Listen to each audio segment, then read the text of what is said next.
My name is Noah Carter, and I have spent the last decade building something indestructible. At 35, I am the owner and CEO of Carter Holdings, a multinational investment firm that has its hands in everything from real estate to private equity. But power and wealth were not handed to me. I had to fight for every inch, every deal, every opportunity. 3 years ago, I was not the man I am today. I was just another ambitious entrepreneur, grinding away, trying to make something of myself. I was married then, to a woman who I thought would stand beside me through thick and thin. Isabella Moore. She was beautiful, intelligent, and driven, but she had one fatal flaw. She craved success more than she craved loyalty. At the time, Carter Holdings was still in its infancy, and though I had vision and potential, I was not the man at the top. Not yet.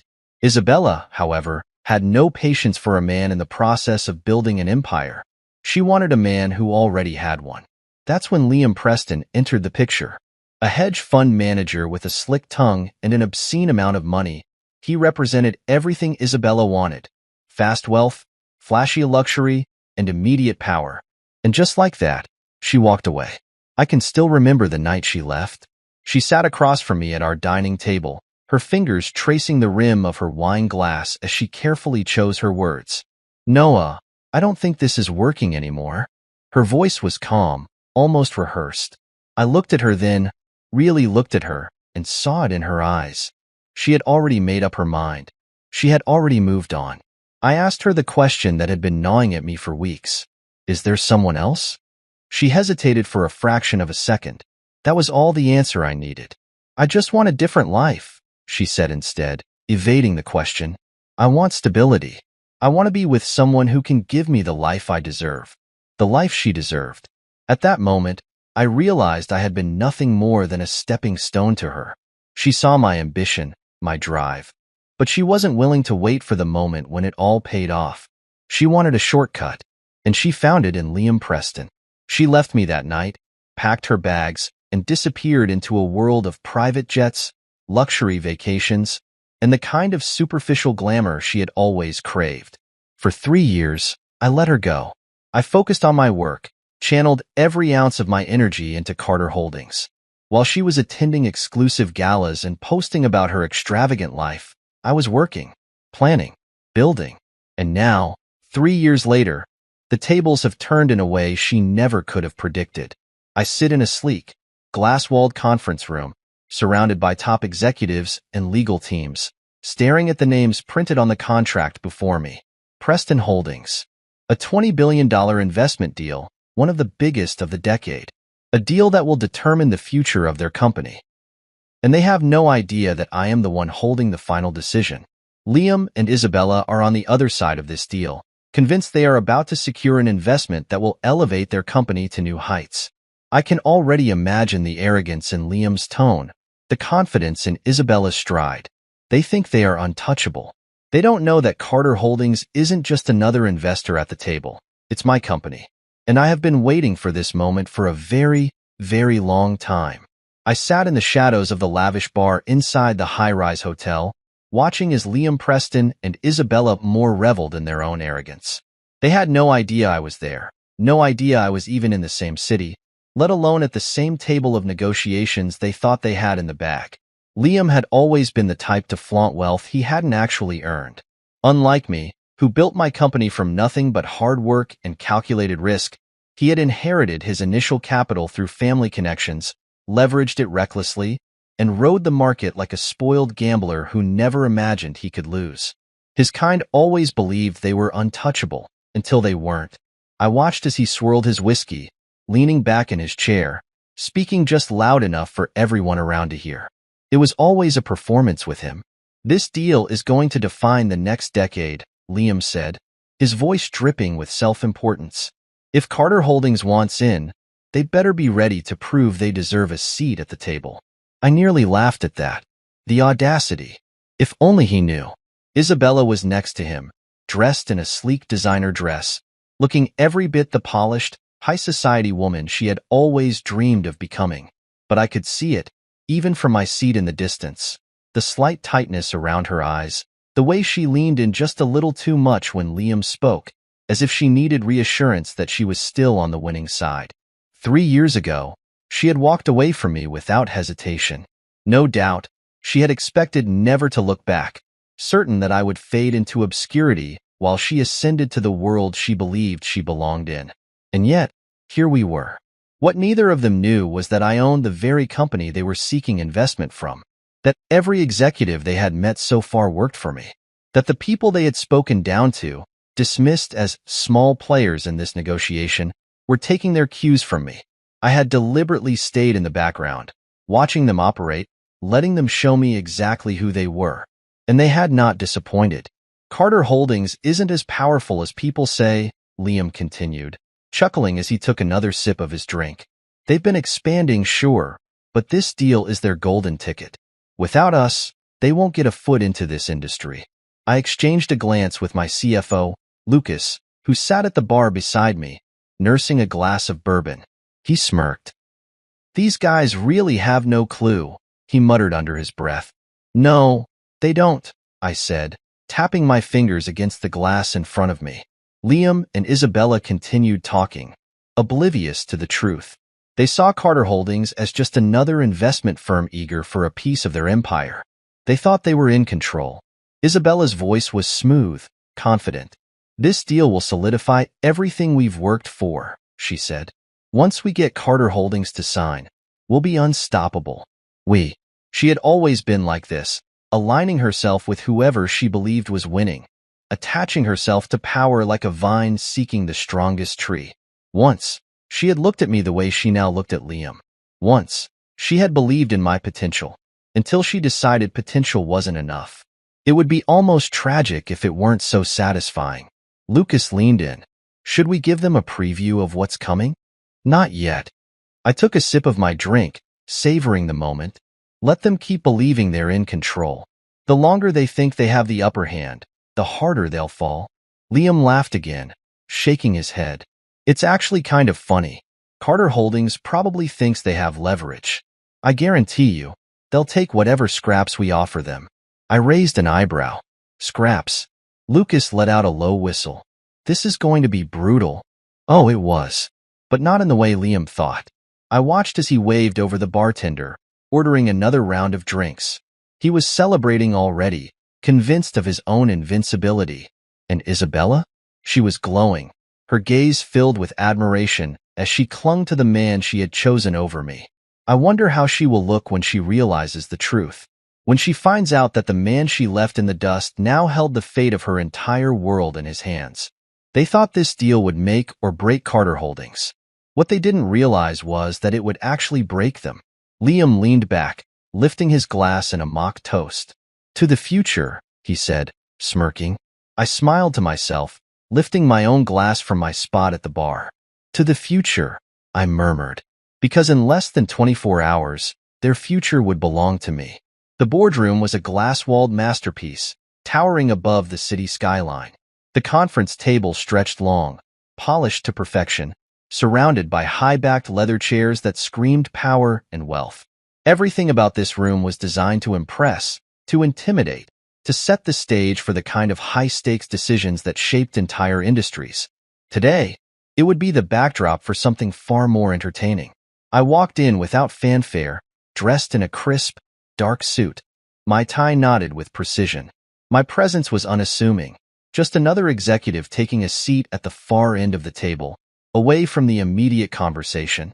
I wasn't here to be the center of attention. Not yet.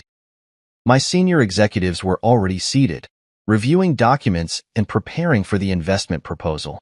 I had deliberately instructed them not to reveal my identity just yet. I wanted to watch. I wanted to see how they carried themselves when they thought they were in control. And just as expected, Liam and Isabella entered like they owned the place. Isabella stepped in first, her heels clicking against the marble floor with practiced confidence. She wore an ivory-colored business suit, her hair in loose waves, and her expression radiated power, or at least the illusion of it. She had always been good at appearances. She carried herself like a woman who had it all, but I knew better. That confidence would crack soon enough. Liam followed, his usual smirk in place. wearing an expensive charcoal suit with cufflinks that probably cost more than most people's rent. He carried himself like a man who had already won, like a king stepping into his own castle. I sat motionless, my hands folded in front of me, watching. They didn't even glance in my direction. They didn't recognize me. I had expected as much. It had been 3 years, and I had changed. I had refined everything about myself, my presence, my demeanor, my entire approach to power.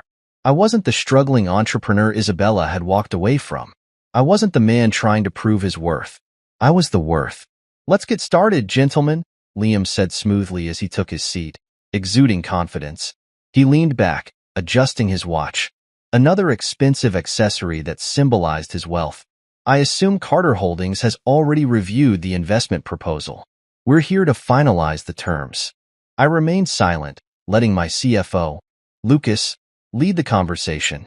Lucas nodded, flipping through the thick packet of documents in front of him. "We have reviewed everything, yes? But before we move forward, we need to clarify a few things." Liam barely concealed his irritation. He didn't like to be questioned. "There's not much to clarify," he said. "The terms are all outlined. Carter Holdings wants in. We welcome the investment. This is a once-in-a-lifetime opportunity, gentlemen. Preston Holdings is set to dominate the next decade." Lucas smirked slightly, casting a glance in my direction before looking back at Liam. "We appreciate the enthusiasm," Lucas said coolly. "But Carter Holdings doesn't rush into deals based on excitement alone." Liam's smirk tightened. "Excitement?" He let out a short laugh. "This isn't about excitement. It's about numbers. The projections speak for themselves. If you're hesitating, maybe Carter Holdings isn't as bold as we thought." I saw it then, the subtle flicker in Isabella's expression, the way her eyes darted toward Lucas, calculating. She had always been smart. She knew something was off. "We were under the impression that Carter Holdings was eager to expand into this sector," Isabella said, her voice smooth. "Our investors were told this was a priority acquisition. Are you suggesting otherwise?" Lucas chuckled under his breath. "Oh, it's a priority, all right." Liam frowned. "Then what's the holdup?" I let the silence stretch for a few seconds before I finally spoke. "The holdup is that we're still deciding if it's worth our time." The shift in energy was instant. Isabella's head snapped in my direction. Liam furrowed his brows, finally registering that someone else had spoken. I leaned forward, my hands resting on the table, and met their stares head-on. Recognition dawned in Isabella's eyes first. Her lips parted slightly, confusion flickering across her expression. She knew. She knew my voice. And then, realization crashed into her like a tidal wave. Her breath hitched.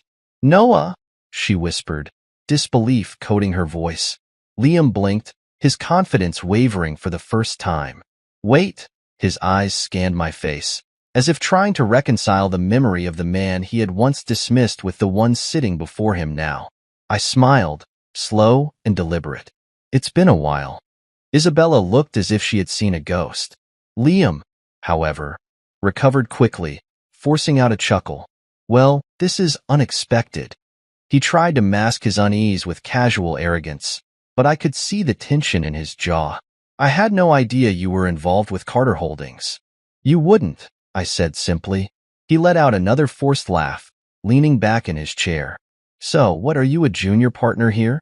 A consultant?" I tilted my head slightly. "Something like that." His confidence returned. He thought he had figured me out. "That's great," he said, his smirk resurfacing. A familiar face. "That should make this deal easier." I chuckled. "Should it?" Isabella was still staring at me, her face pale. You're with Carter Holdings?" I met her gaze, holding it steady. "Not quite." Liam scoffed, waving a hand. "Look, I don't care what role you have here, Noah. This deal is a golden opportunity. And I assume your bosses will want to hear what we have to offer." Lucas coughed into his fist, barely suppressing his amusement. I exhaled slowly, then leaned back in my chair. "I am the boss." Silence.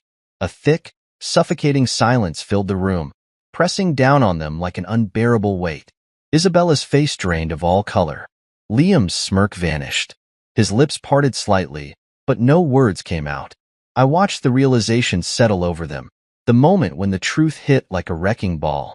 I wasn't a junior partner. I wasn't a consultant. I wasn't an executive taking notes for someone else. I was the owner, the CEO, the man who held their entire future in his hands. Liam swallowed hard, his bravado crumbling at the edges. You! His voice cracked slightly before he forced himself to straighten. You run Carter Holdings? I smiled, unbothered. Surprised? Isabella inhaled sharply, still struggling to process. Her hands clenched slightly on the table. How? How is that possible? I shrugged. 3 years is a long time. Liam opened his mouth, then closed it. His mind was scrambling for something, anything, to regain control of the conversation. But there was nothing, because the power he thought he had, the deal he thought he controlled, it all belonged to me now. The gala was held at one of the most exclusive 5-star hotels in the city, a sprawling venue adorned with crystal chandeliers, polished marble floors, and a breathtaking view of the skyline from its open-air terrace. It was the kind of event designed to exude power and exclusivity, a gathering of business moguls, investors, and industry leaders. And tonight, it was the stage for something far more entertaining. I arrived fashionably late, stepping into the grand ballroom with quiet confidence. The crowd was already thick with the elite, sipping expensive champagne, exchanging fake pleasantries, and basking in their own wealth. The atmosphere buzzed with the sound of clinking glasses, light laughter, and the murmurs of deals being brokered in hushed voices. I spotted Liam Preston immediately. He stood near the center of the room, his presence commanding attention. Dressed in a perfectly tailored tuxedo, he had a whiskey glass in hand and was deep in conversation with a group of executives, no doubt trying to impress them with exaggerated tales of his own success. And beside him? Isabella. She wore a deep emerald gown that hugged her figure, her hair styled in elegant waves, her jewelry expensive but tasteful. From the outside, she still carried the aura of a woman who had it all. But I knew better now. As I made my way through the crowd, I overheard snippets of conversation. People were buzzing about the Preston Holdings investment deal, some excited, others skeptical. They all assumed Liam and Isabella were poised to secure the deal of the year, none of them realizing the truth. None of them realizing that deal was already dead. Lucas, my CFO, nudged my arm slightly as he passed by, his eyes filled with amusement. They still don't know, he muttered under his breath. Not yet, I said, taking a sip of my drink. But they will. As I moved closer to Liam and Isabella's circle, Liam's voice carried over the chatter. This deal is practically signed, he was saying, his usual cocky grin in place. Carter Holdings knows what's at stake. They need this investment just as much as we do. A few of the executives laughed, nodding in agreement. Isabella smiled, resting her hand lightly on Liam's arm. Once the final signatures are in place, Preston Holdings will be untouchable, she added smoothly. I chuckled to myself. Untouchable. Liam's gaze flickered toward me then, and for a brief moment, there was no recognition in his eyes. He saw just another businessman at the event, someone he didn't care to acknowledge. But then Isabella followed his gaze and froze. Her eyes locked onto mine, and I saw it immediately, the flicker of panic. Liam frowned, glancing between us. Something wrong, babe? Isabella quickly masked her expression, forcing a tight smile. Nothing, she said too quickly, dropping her gaze. Liam barely paid it any mind, already turning back to his conversation. But Isabella? She kept glancing at me from the corner of her eye, her mind racing. She knew something was off. I let them stew in their ignorance for a while longer, mingling, exchanging pleasantries with other industry leaders, all while keeping them in my peripheral vision. Then came the moment that changed everything.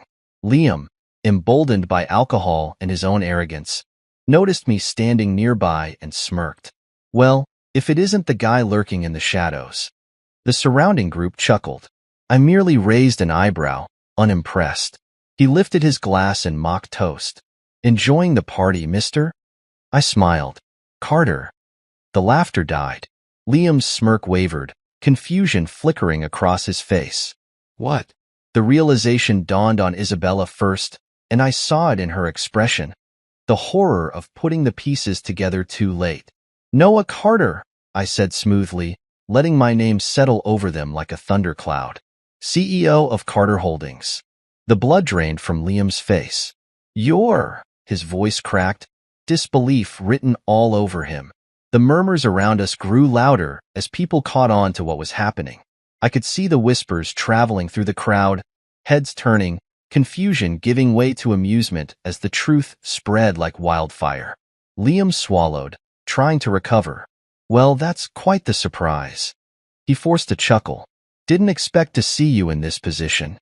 I took a slow sip of my drink. Clearly, the discomfort in his posture was delicious. But he wasn't about to back down. Not yet. Instead, he did what insecure men do best when they feel threatened. He lashed out. With a sudden, exaggerated smirk, he turned to Isabella. You know, babe, I never understood why you wasted your time with certain people. I knew what he was doing, trying to reestablish control, trying to turn the situation into a joke at my expense. I remained calm, watching him, letting him dig his own grave. And then, in front of the entire room, he did something I didn't expect. Liam grabbed a nearby glass of water, lifted it with a sneer, and threw it in my face. The cold liquid splashed over me, dripping down my face and onto my suit. The entire ballroom fell silent. A stunned hush settled over the crowd, eyes wide, mouth slightly open. No one could believe what had just happened. Liam stood there, smug, thinking he had just humiliated me in front of the city's most powerful people. I exhaled slowly, wiping my face with my hand. Then, in the calmest, steadiest voice, I said, "Then our $20 billion deal is off. Effective immediately." The silence deepened. Liam's smirk evaporated. What? I pulled my phone from my pocket, pressed a button, and let the room hear what I had been waiting for. A high-ranking Carter Holdings investor's voice echoed over the speakers. If Noah Carter doesn't approve this deal, we're pulling out of Preston Holdings entirely. Isabella's breath hitched. The air turned ice cold. Liam's hands trembled. Wait, hold on. I pocketed my phone and adjusted my suit, still damp from the water. You think you hold all the cards, Liam? My voice was low, controlled. You think you're the king of the room? I stepped forward, my presence towering over him. You thought Carter Holdings needed this deal? I let a slow, amused smile spread across my lips. You had it backwards. Isabella looked like she wanted to disappear. Liam? He just stood there, shaking his head, unable to comprehend the catastrophe unfolding before him. I leaned in slightly, lowering my voice just enough that only they could hear. I built myself from the ground up. You inherited your power. I let the weight of my words settle, and now I'm taking it away. Then, without another word, I turned on my heel and walked away. Behind me, the whispers erupted into full-blown chaos. For a moment, the entire ballroom stood still. The weight of my words hung in the air, thick and suffocating. The same executives who had been laughing with Liam minutes ago were now frozen, their expressions ranging from shock to pure disbelief. Liam's face had lost all color, his usual arrogance replaced with something foreign. Fear. Isabella. She didn't even breathe. I could see the calculations running through her mind, the slow realization that everything she had built, everything she had left me for, was crumbling right in front of her. The $20 billion deal.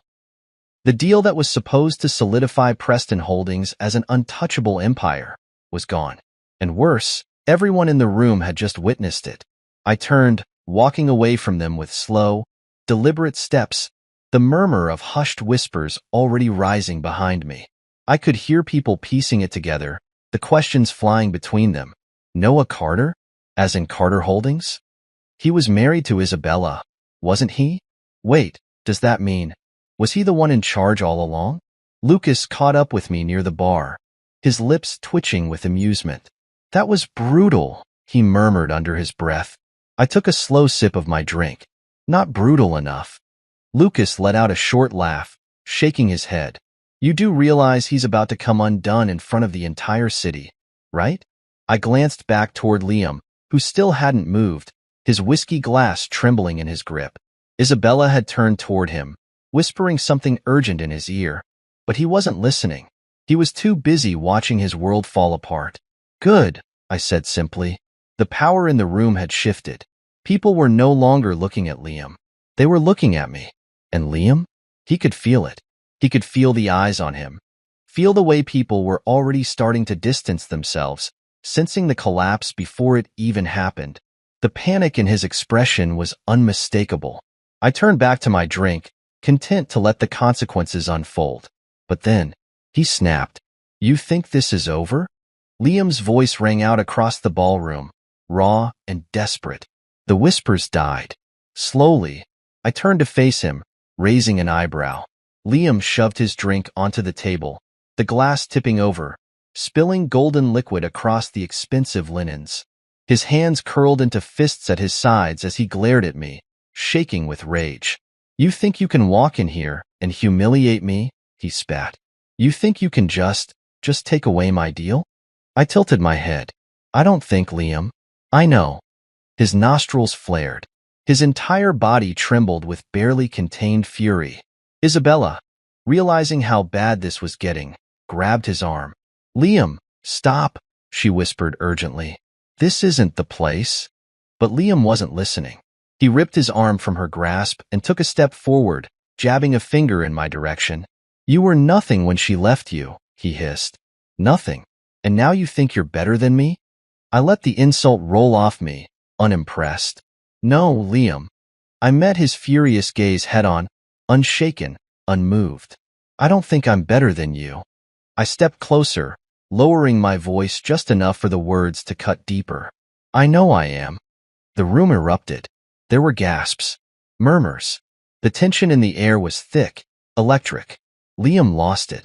His face twisted in pure rage, and for a moment, I genuinely thought he was about to throw a punch. His hands twitched at his sides, his body vibrating with unchecked emotion. But then, he realized where he was. He realized who was watching. Investors, executives, media. People who had, just minutes ago, been his allies. Now they weren't so sure. I could see it in their faces. Doubt, hesitation. Liam's downfall wasn't happening behind closed doors. It was happening in public, and there was nothing he could do to stop it. His breathing was ragged, his face flushed with humiliation. Finally, after what felt like an eternity, he let out a short, bitter laugh. You'll regret this, he muttered, his voice venomous. I held his gaze, calm, unbothered. I don't regret much, Liam, and I sure as hell won't regret this. Liam clenched his jaw so tightly I thought his teeth might crack. He turned abruptly, pushing past the onlookers as he stormed out of the ballroom. Isabella hesitated, torn between following him and staying to salvage her reputation. But she knew. She knew it was too late. Her perfect world was shattered. And as she turned her eyes back to me, something flickered in her gaze. Not anger, not even hatred, regret. I watched as she exhaled shakily, then turned on her heel and followed Liam out of the ballroom. The moment they disappeared, the whispers began again. But this time, they were louder. Lucas grinned, lifting his drink toward me in a silent toast. That, he said, was legendary. I merely took another sip of my whiskey, unfazed. Because this was only the beginning. Liam Preston thought he had power. He thought he was untouchable. But tonight, he learned the truth. He had never been the one in control. And now, he had everything to lose. Liam Preston's downfall didn't happen gradually. It happened all at once. By the time I stepped into my office the next morning, the impact of last night's disaster was already sending shockwaves through the business world. Preston Holdings' stock price plummeted by 30% within hours. Major investors panicked and started pulling their funds. Financial news outlets were calling it the most public business humiliation of the year. And I hadn't even done anything yet. I sat at my desk, scrolling through the latest headlines as Lucas entered my office, a cup of coffee in his hand and a smirk on his face. You've officially ruined the man, and it hasn't even been 24 hours. I chuckled, setting my phone down. He ruined himself. I just gave him the push. Lucas sat across from me, shaking his head. The board at Preston Holdings is in a complete frenzy. Half of them are blaming him for losing the Carter Holdings deal, and the other half is trying to figure out how to salvage their sinking ship. I leaned back in my chair, completely at ease. Let me guess. They're scrambling to secure another investor? Lucas nodded. They reached out to one of their biggest stakeholders this morning. But, he grinned, turns out they don't have the confidence in Liam anymore. They're looking for an exit strategy instead. I exhaled slowly, feeling nothing but satisfaction. Liam had spent years convincing everyone around him that he was untouchable, that his success was inevitable. But now, with one deal gone, the cracks in his empire were becoming impossible to ignore. And it was only getting worse. Lucas tossed a folder onto my desk. You might want to take a look at this. I flipped it open, my eyes scanning the documents inside. It was worse than I thought. Liam hadn't just lost the Carter Holdings investment. His reckless spending and mismanagement were finally catching up to him. Police Scarlight, he had been using company funds to finance his lifestyle. Police Scarlight, he had been making high-risk investments without proper board approval. Police Scarlight, and now, with no financial cushion to fall back on, his company was bleeding out. I let out a low whistle. It's amazing how quickly everything crumbles when you take away their safety net. Lucas chuckled. I think he's still in denial. He probably thinks he can smooth talk his way out of this. I shook my head. Not this time. I had spent years watching men like Liam Preston, men who climbed to the top on nothing but arrogance and deception. They believed that if they acted like winners long enough, the world would never see them fall. But the truth? The moment you strip away the illusion, all they have left is panic. And right on cue, my phone rang. I didn't even have to check the caller ID. I knew exactly who it was. Lucas grinned. I'm guessing it's the man himself? I nodded, answering the call. Liam. The voice on the other end was unsteady, but he was still trying, still clinging to whatever was left of his bravado. Noah, Liam said, forcing a chuckle that sounded far too strained to be natural. Look, about last night, things got a little out of hand. I think we both know that. I leaned back in my chair, amused. He was already trying to backpedal. Did they? I asked casually, because from where I was standing, everything went exactly as it should have. Liam exhaled sharply. Noah, listen. We don't have to be enemies here. I was out of line at the gala. I can't admit that. But business is business. We both know how the game is played. I let the silence stretch for a moment, let him sweat. Then, finally, I spoke. Is that why your investors are pulling out? Liam inhaled sharply. I had struck a nerve. I don't know what you're talking about, he muttered. Come on, Liam, I said, my voice calm. I know everything. Your stock price is in free fall, your board is turning against you, and now, your biggest stakeholders are looking for an exit. Another stretch of silence. Then, Liam finally cracked.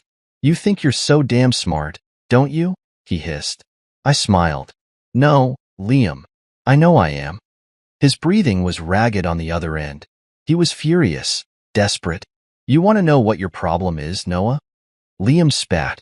You act like you're above everyone else, like you're untouchable. But let me tell you something, you're not. I chuckled. Funny. That's exactly what people used to say about you. Liam lost it. You think you won? This isn't over, Carter. You might have embarrassed me, but I'm still standing. I shook my head. Not for long. I didn't respond, just let his own frustration fill the silence. And then, he hung up. Lucas raised an eyebrow. That was fun. I exhaled slowly, setting my phone down. He's unraveling. Lucas smirked. And it's only the beginning. We both knew it. Liam wasn't just dealing with a public embarrassment. He was about to lose everything. And the best part? I didn't even have to lift a finger. Liam Preston was a man who thrived on control.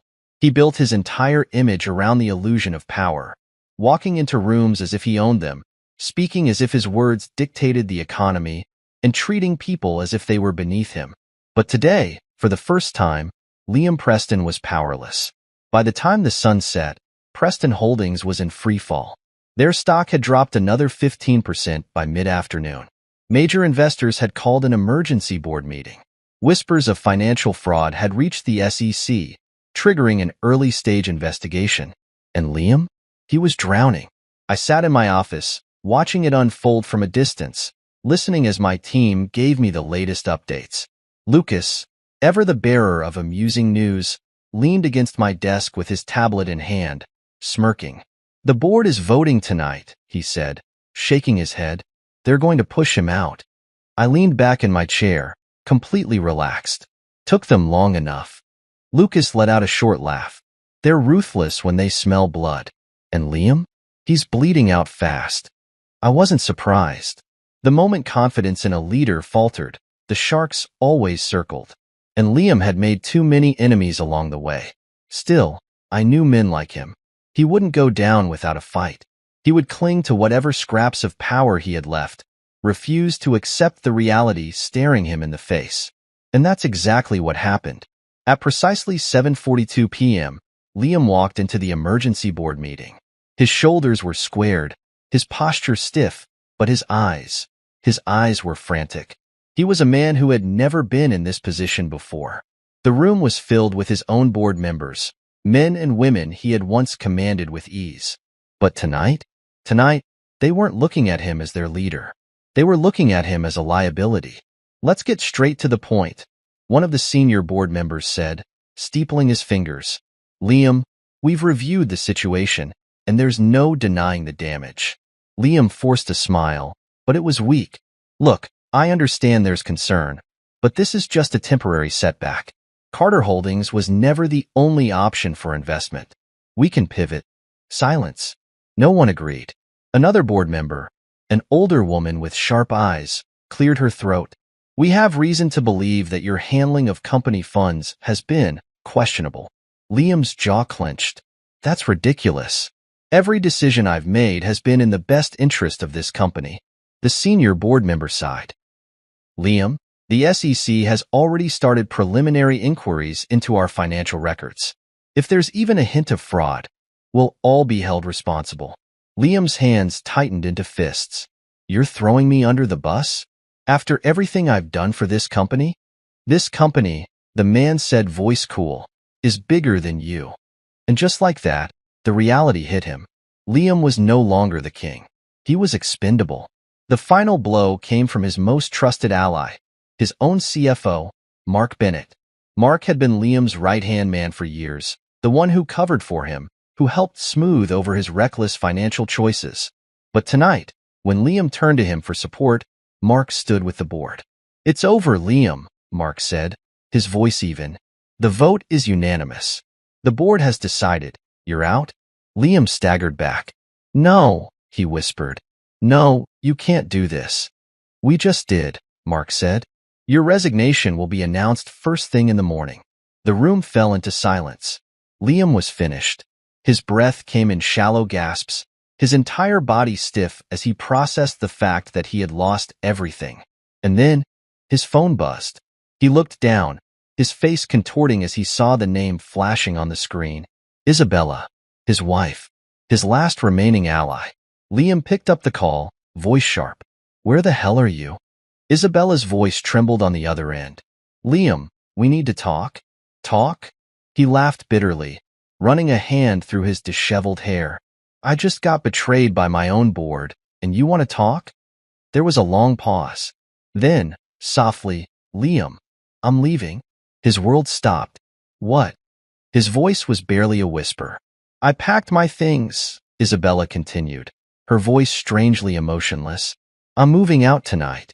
Liam gripped the phone tighter. "You're joking." "I'm not." Liam let out a sharp, humorless laugh. "You're leaving me? Now? After everything?" "I can't stay," Isabella said simply. "It's over." Liam's breath hitched.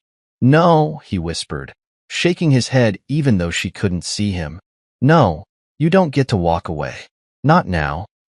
Isabella exhaled slowly. "You know what I realized, Liam?" Silence. "Then, I left the wrong man." That was it. That was the moment Liam broke. Because he knew. He knew exactly who she meant. "Noah," he rasped. Isabella didn't deny it. Instead, she simply said, "Goodbye, Liam." And then, just like that, she hung up. Liam stood there, the phone still pressed against his ear, his entire world collapsing around him. The company? Gone. His reputation? Destroyed. His wife? Leaving. He had lost everything. And the worst part? It was all his fault. It was late when my phone rang. The office was quiet, most of my employees having left hours ago, but I remained behind, reviewing final reports and watching the inevitable collapse of Preston Holdings unfold in real time. I knew who it was before I even checked the screen. Isabella. I leaned back in my chair, staring at the name flashing on my phone. It had been years since she had called me. Years since she had even acknowledged my existence outside of the professional world. And now? Now, she had no one left. I let it ring twice more before finally answering, keeping my voice calm, controlled. Isabella. A shaky breath. Noah. Her voice wavered, as if she had rehearsed this moment in her head 1,000 times, but still couldn't find the right words. I said nothing, waiting. I made a mistake, she finally whispered. I almost laughed, not because it was funny, but because of how predictable it was. Of course, she would come back now. Not when I was struggling. Not when I was still building. Not when I was the man she deemed unworthy. Now that Liam was gone. Now that her perfect world had shattered. Now that she had nowhere else to turn. I exhaled slowly, glancing at the city skyline through my window. What do you want, Isabella? She hesitated. Liam is gone, she admitted. The board forced him out. His assets are frozen. He has nothing left. And I heard her swallow, the shame thick in her silence. I need help, Noah. There it was. I should have felt some kind of satisfaction, some kind of twisted pleasure in hearing her beg, but I didn't. I only felt indifference. Years ago, her leaving had shattered me. It had burned through my pride, my trust, and my love until nothing was left. But time had done its job. I had rebuilt. I had become more. And now, she was nothing but a voice from the past. I let the silence stretch between us, making her sit with her own words. Noah, she whispered, voice trembling. Please.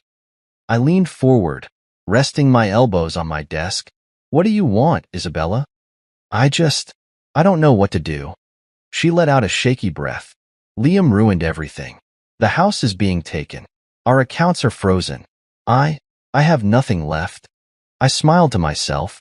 She wasn't calling because she regretted leaving me. She was calling because she regretted choosing wrong. I rubbed my jaw, feigning consideration. Let me get this straight. You left me for a man you thought was better, built a life with him, looked down on me while I was working for everything I have. And now that he's fallen, you think I'll just, what? Save you? Her breath hitched. Noah, it's not like that. Isn't it? I cut her off, my voice steady. Tell me, Isabella, if Liam was still rich, still powerful, would you be calling me right now? The silence on the other end told me everything I needed to know. She had no answer. I chuckled, shaking my head. That's what I thought. Noah, she whispered, her voice breaking. I know I don't deserve anything from you. I know I made mistakes. But she inhaled shakily. I was wrong about you. I see that now. I leaned back in my chair, staring up at the ceiling. Took you long enough. She let out a soft, humorless laugh. Yeah. For the first time since the call began, I heard something real in her voice. Regret. Not just for what had happened with Liam, but for everything. She had miscalculated. She had thought that wealth was the only thing that mattered. That leaving me for Liam was the smart move. But wealth meant nothing without character, without intelligence, without resilience. She had chosen the wrong man.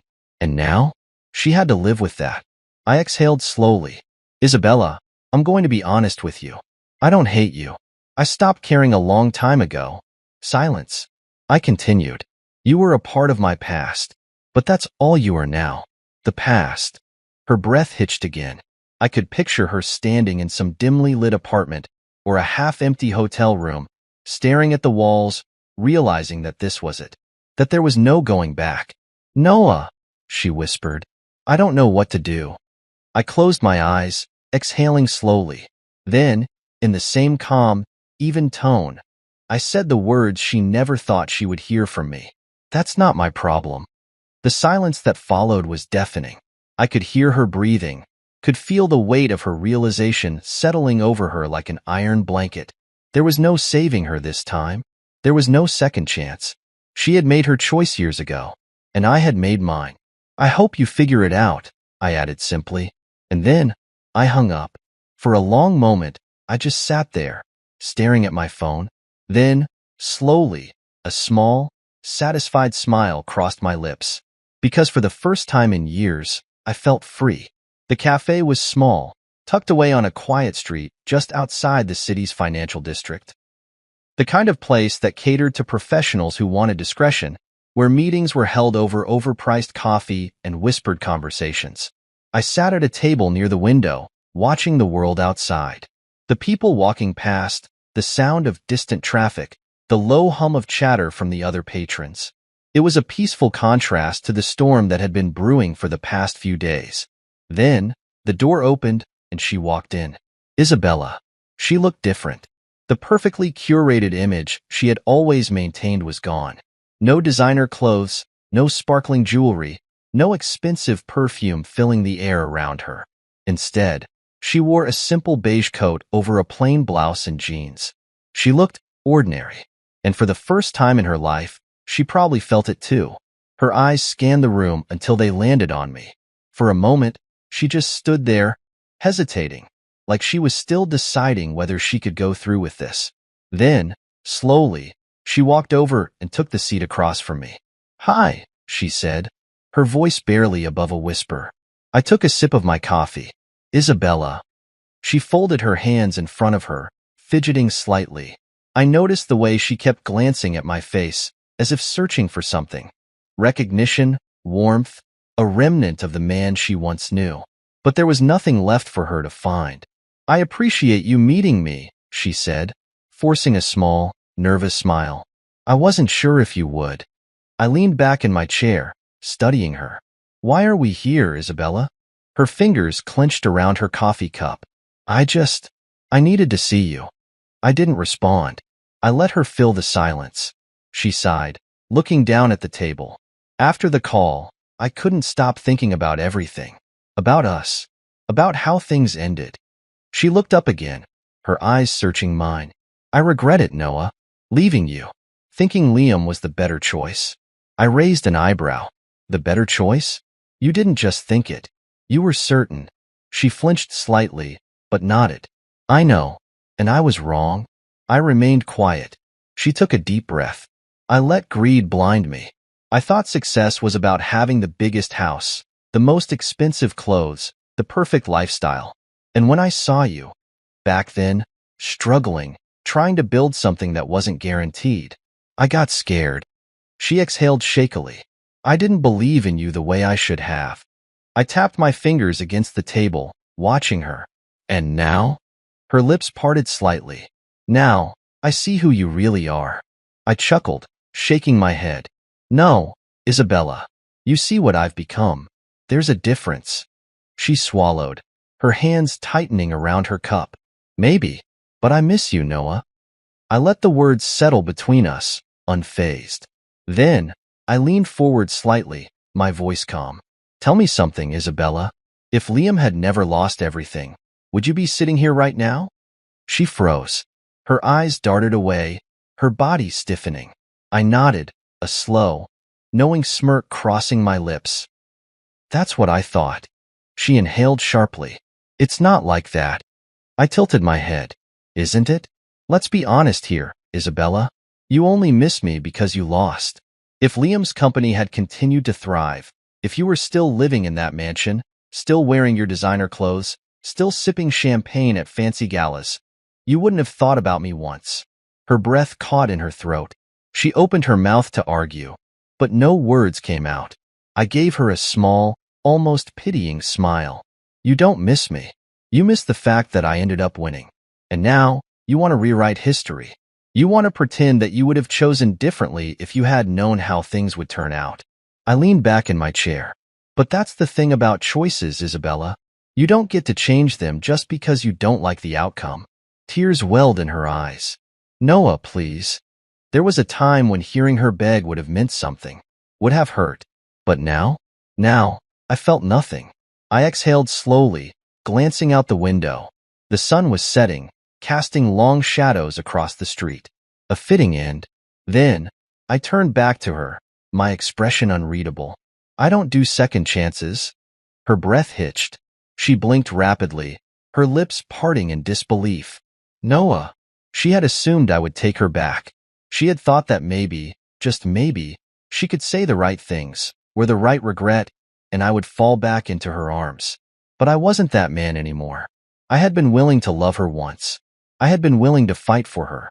But that door had closed the moment she walked away. Her fingers trembled as she set her coffee down. She stared at me, realization dawning over her like a slow, painful burn. I thought, she let out a broken laugh. I thought you'd still be waiting for me. I didn't even blink. I wasn't. Her shoulders slumped, the weight of her choices finally crushing her. For years, she had believed she had one, that she had made the right decision, that I was the one who had lost. But now, she knew the truth. I stood up, pulling a few bills from my wallet and tossing them onto the table. Take care, Isabella. She watched me, her eyes filled with things she would never be able to say. Regret, shame, loss. I walked out of the cafe without looking back, because the past no longer mattered. Only the future did. As I stepped out of the cafe, the cool evening air greeted me like an old friend. The sky was painted in hues of deep orange and fading blue, the last remnants of daylight stretching across the city skyline. It was quiet out here, peaceful in a way that mirrored my own mind. For the first time in years, I felt weightless. Isabella was gone, not just physically, but in every sense that mattered. She no longer occupied space in my life. No more lingering thoughts about the past. No more questioning whether I had been enough. No more waiting. I walked toward my car, slipping my hands into my pockets as my mind replayed everything that had led to this moment. I had built something out of nothing. I had turned loss into power. I had become the man she never believed I could be. And I had done it all without her. My phone buzzed in my pocket, snapping me out of my thoughts. I pulled it out, glancing at the screen. Lucas. I smirked, already knowing what this was about. Tell me it's official, I said as I answered. Oh, it's official, Lucas replied, amusement dripping from his voice. Preston Holdings is done. Their stock just hit rock bottom, and their biggest investors have publicly announced they're pulling out. I chuckled, shaking my head. That was faster than I expected. Liam didn't give them much of a choice.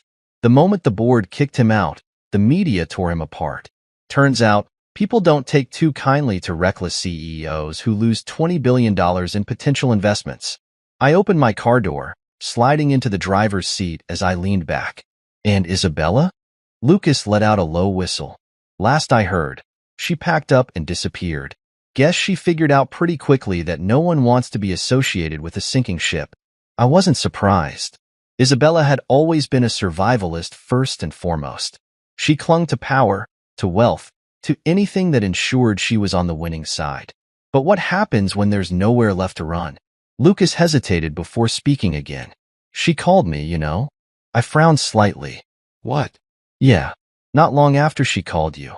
She asked if there was a way to, I don't know, fix things, to at least rebuild her reputation.